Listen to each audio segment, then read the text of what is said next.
নমস্কার, কৌশিক এডুপয়েন্ট ইউটিউব চ্যানেলে আজকে আমরা দেখব Calcutta university IDC suggestion 2025 semester 1 এবং 3 হিস্ট্রি আইডিসি যারা আছে তারা এই সাজেশনটা ফলো করলে আশা করি সমস্ত প্রশ্নই তারা পরীক্ষায় কমন পাবে। আচ্ছা, আরেকটা জিনিস বলে রাখি, এই হিস্ট্রি আইডিসি কিন্তু কলেজের স্যারেরাই সাধারণত প্রশ্ন করে এবং কলেজেই নিজস্ব পরীক্ষাটি হয়। আচ্ছা, এবার আমি প্রশ্ন ফরম্যাটের দিকে এগিয়ে যাই। প্রথম আমি বলি, তোমাদের আছে হিস্ট্রি অফ মডার্ন ইন্ডিয়া 1919 থেকে 1964। 50 নম্বরের থিওরি হয় এবং 25 নম্বরের টিউটোরিয়াল পরীক্ষা হয়। 5 মার্কসের প্রশ্ন তোমাদের 4টে করতে হবে 6টার মধ্যে, এবং 15 নম্বরের প্রশ্ন 2টো করতে হবে 4টের মধ্যে। এবার আমরা 5 মার্কসের প্রশ্নগুলো একটু দেখে নিই। প্রথম প্রশ্ন, জালিয়ানওয়ালাবাগের হত্যাকাণ্ড। 2 নম্বর, নৌ বিদ্রোহ। 3 নম্বর, ওয়াভেল পরিকল্পনা। 4 নম্বর, ক্রিপস মিশন। 5 লাহোর কংগ্রেসের অধিবেশন। 6 1940 খ্রিস্টাব্দে পাকিস্তান প্রস্তাব। 7 উদ্বাস্তু সমস্যা ও পুনর্বাসন। এই 7টি প্রশ্ন পড়লেই কিন্তু তোমরা মোটামুটি কমন পাবে।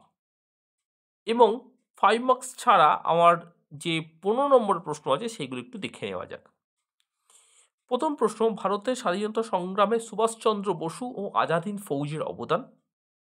2 ভারত ছাড়ো আন্দোলন কতটা স্বতঃস্ফূর্ত ছিল, এই আন্দোলনের অবদান। 3 অসহযোগ আন্দোলনের কারণ ও গুরুত্ব।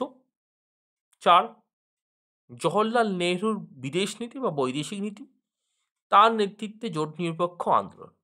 আচ্ছা, লাস্ট প্রশ্নটা অন্যভাবেও দিতে পারে, এটাও দিতে পারে যে জোট নিরপেক্ষ আন্দোলন জওহরলাল নেহরুর বিদেশ নীতিকে কিভাবে প্রভাবিত করেছিল, বা জোট নিরপেক্ষ আন্দোলন হিসেবেও থাকতে পারে। এই কটা প্রশ্ন তোমাদের পড়লে ডেফিনেটলি তোমরা পরীক্ষায় কমন পাবে। এর বাইরে কোনো কিছু করার দরকার নেই। অনেক সময় তোমাদের কলেজের স্যারেরা ক্লাসে পড়ানোর সময় অনেক সাজেশন রেফার করে, সেইগুলো তোমরা নোট ডাউন করবে, কারণ কলেজের স্যারেরাই সাধারণত প্রশ্নগুলো করেন। ঠিক আছে? এর বাইরে তোমাদের কোনো প্রশ্ন থাকলে বা জিজ্ঞাসা থাকলে আমাকে নিচে কমেন্ট বক্সে জানাও, আমি নিশ্চয়ই তোমাদের উত্তর দেবো। আর একটা গুরুত্বপূর্ণ তথ্য শেষ করার আগে, আইডিসি পরীক্ষা কিন্তু তোমাদের আগেই হয়ে যাবে।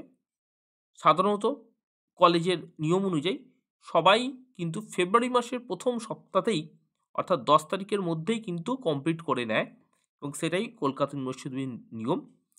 তবে সেমিস্টার 1-এর যে পরীক্ষা, সেটা কিন্তু মানে ফাইনাল পরীক্ষা, থিওরি পরীক্ষা 15 থেকে 16 তারিখ থেকেই কিন্তু আরম্ভ হবে। তাই ছাত্রছাত্রীদের বলবো খুব ভালো করে তারা যেন প্রিপেয়ার হয়। Thank you.